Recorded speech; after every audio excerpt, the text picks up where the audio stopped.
Hello and welcome to World in 5.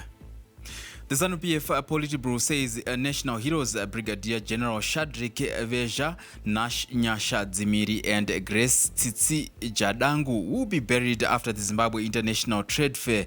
Brigadier General Veja and Comrade Nash Nyasha Dzimiri died in an accident along the Harare-Bulawayo Highway on 16 April 2024. Speaking after the extraordinary session of the Politburo, ZANU-PF National Spokesperson Christopher Mchangwa said there will be a triple burial for the trio. Today we had an extraordinary session of the ZANU-PF Politburo where the President, Dr. Emmerson Dambudzo Mnangagwa, saw it fit to convene this extraordinary meeting at a very solemn occasion where the government and the party and the people of Zimbabwe in general have lost solid patriots. The burial will be on Monday. That was because now there are three heroes and two heroes and a heroine. We need to organize it properly and coordinate the families. Now moving on, Zimbabwe is set to benefit from a US $600 million funding from the World Health Organization targeting developing countries that are heavily burdened by cervical cancer. This was revealed by the World Health Organization team from Geneva that is visiting the country for a cervical cancer elimination initiative. Sierra Leone, Zambia are also among the countries that were visited by the mission for the cervical cancer assessment mission. We get more in the following report. Zimbabwe is amongst the top 5 countries with high incidence of cervical cancer.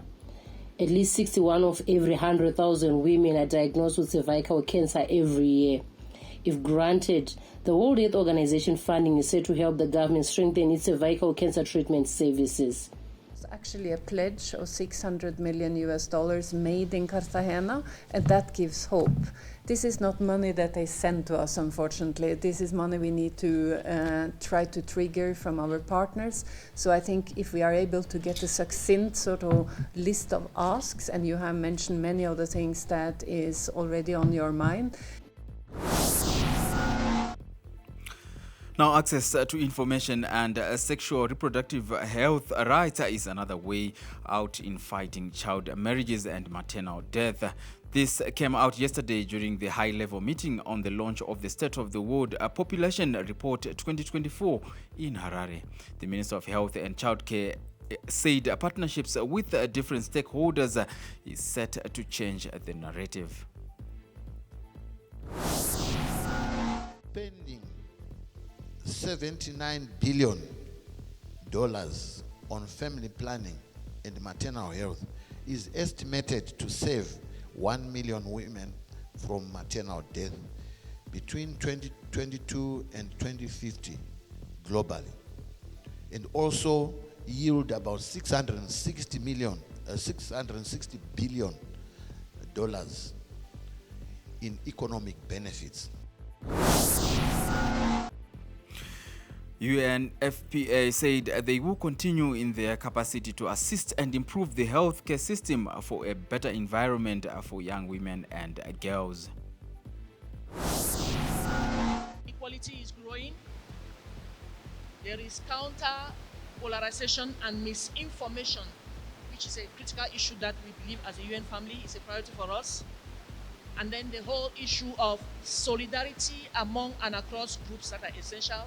And I think even in this high-level meeting, we've seen solidarity that has been demonstrated through the presence of our champions, ranging from the government itself leading our ICPD agenda in the country, and then our champions that are donors and development partners that are represented here through the representatives and His Excellencies, the ambassador that We now move on to crime, where the Zimbabwe Republic Police has warned criminals that any form of confrontation with the officers and police details will be met with appropriate response.